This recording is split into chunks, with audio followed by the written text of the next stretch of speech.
When I get on camera, I mess up. Hey, it's a good blooper. Jimmy makes a blooper. I make a blooper.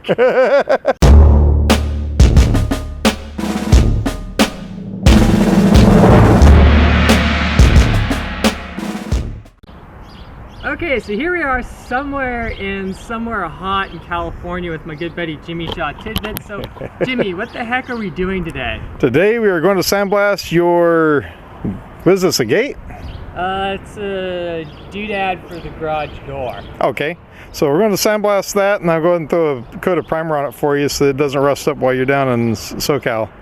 That I appreciate. So, any tips for anybody who wants to do sandblasting? If you don't mind getting sand everywhere and start losing your hearing and all that, this is a great job. No, honestly, it's the fastest, easiest way of cleaning up steel to get prepared for painting.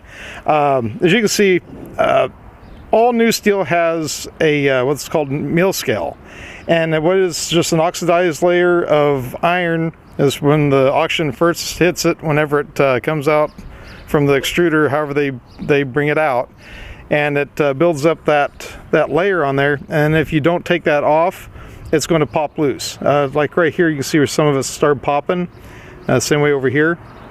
So if you paint over that, it's going to eventually start popping loose, and when that happens, then you lose your paint job. So by sandblasting it, you're not only removing that, but you're also giving it a little bit of an edge for the paint and primer to stick to, and it makes your paint job last a lot longer. Also, is it good for removing paint and rust? And oh yeah, gums? it's the best. The rule of thumb with sandblasting is if it's soft, it has a hard time removing it. If it's hard, it'll remove it. Powder coat takes a long time to remove it, especially if it's done correctly. If it's done incorrectly, it'll come right off. But paint, all that kind of stuff will come off really easy with sandblasting. Awesome. Let's fire up the deafening machine and get going. Let's do it. Sweet. Ready? Ready.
This is what they call a commercial blast.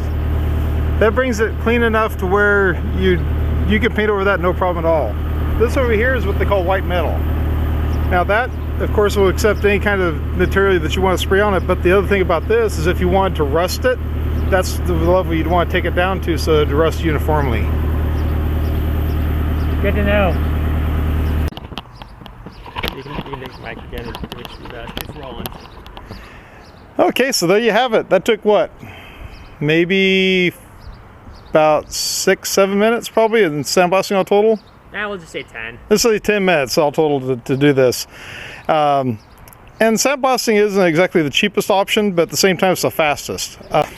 Like with us, we charge $115 an hour, but there's varying rates depending on who you contact. There's other sandblasters I know of that charge $150, and I know up towards San Jose, San Francisco, they charge upwards of $300 an hour. And typically we do it by the hour.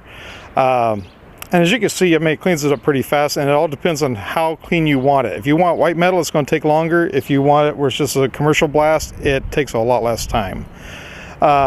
And we also sandblasted a variety of materials here. As you can see, we sandblasted a little bit on a 2x4 here.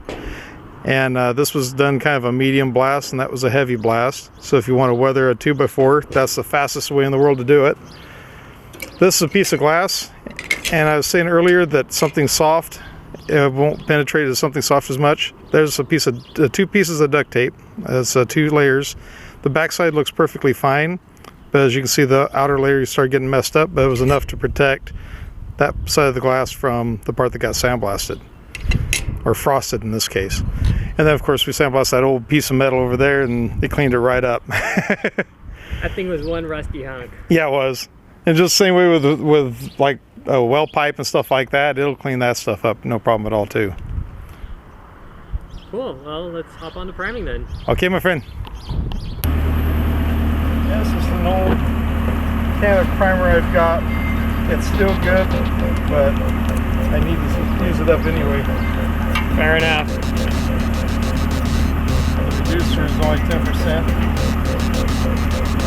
Just enough to make it real fluffy again. And just enough flammable stuff to make me freak out.